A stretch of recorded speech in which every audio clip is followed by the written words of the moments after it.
But first, apart from my job here at Sky and at The Spectator Australia, I'm currently working on an Aussie Tourists Etiquette Compendium, everyday tips to avoid looking like a bogan when you're abroad. The first chapter deals with how to dress and, more importantly, how not to dress so as not to stand out like a sore thumb. Then there's a chapter on the do's and don'ts of taking your holiday snaps, particularly in busy streets. Plus, there's a few tips on posture and posing, particularly when posing in front of popular tourist landmarks and not looking desperately awkward. Of course, not looking or behaving like a complete bogan dork. Then there's a section on fashion sense in a foreign land. Always a tricky one, not to mention trying to make it look like you're having a ball and not quite pulling it off. Or worst of all, there's that desperately ungainly, awkward manner many couples have when posing for photographs to send to the folks back home. The good news is that I found a perfect couple who do a great deal of travelling around the world together, and they're keen to appear in my book in the How Not to Do It section, obviously. They tick all the boxes. I'll just call them Dick and Dot to keep it simple. Here's a pic of Dick and Dot they sent me yesterday, desperate for my help. But where do I start? First of all, posture is so important. So too is footwear. And then there's that undefinable quality that can be loosely described as having a sense of style or even fashion sense. It's always difficult, of course, when you are posing in front of a famous landmark to dress appropriately. In this instance, sadly, it's Dot's flamboyant dress that you could probably spot from outer space.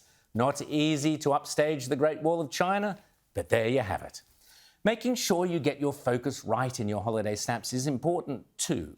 As you can see here, this could have been quite a nice photo of our poor old Dick and Dot, but Dot got it completely out of focus and instead all you get to see is some zoo animal in the background, a classic mistake. Posing with wildlife is always hazardous, by the way, but for the Aussie tourist there are two ways to do it. The classy way, such as this classic Aussie couple from the 1980s. Moment Mr. Hawke had obviously been waiting for. Panda diplomacy in China. He and Mrs. Hawke were handed An and Cheng Cheng, who could well be the two pandas chosen to go to Australia. I hope it doesn't behave like a koala. Or there's the decidedly unclassy ways, such as our beloved Dick and Dot. Here they are again. Oh dear. No. Note, yet again, Dick's awkward pose, the weird foot on the ledge, trying to look cool, the unnatural facial expressions. What a disaster. Which leads us to our next tip, and the importance of facial muscle relaxation, more commonly known as how to hold your mouth. So, many holiday snaps are just simply ruined because the person is pulling some stupid expression or mumbling or saying made-up words like government or negotiations or whatever during the shot. Never a good look. It's always nice to smile in a photo, of course, but if you make your smile too big or over the top, you end up either looking like a goose or worse, looking desperately eager to please the local dictator. Never a good look. And when it comes to looking completely out of place, it's never a good idea to pose alongside a bunch of superbly fit young athletes, and always be careful not to make it look like you wouldn't know one end of the racket from the other.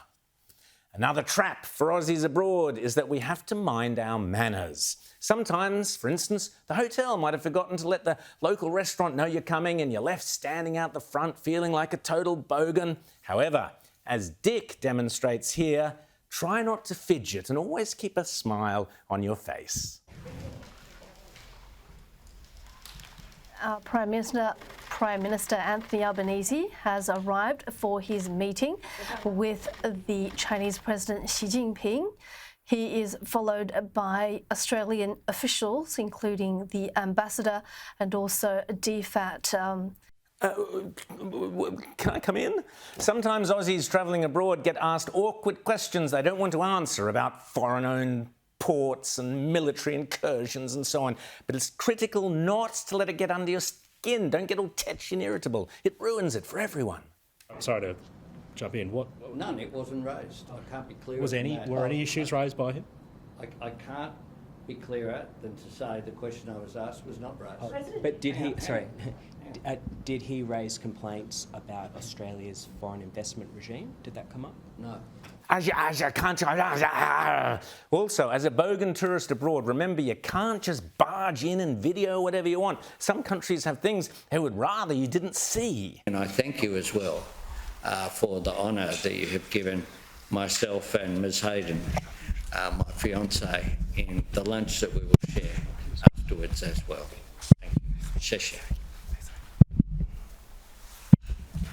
Shishay, okay. And finally, when taking snaps of the delightful local watercraft on your holiday, best not to take any of those communist naval vessels heading our way. You might just make a laughing stock of the rest of us Aussie bogans who are keen to keep on calling Australia home.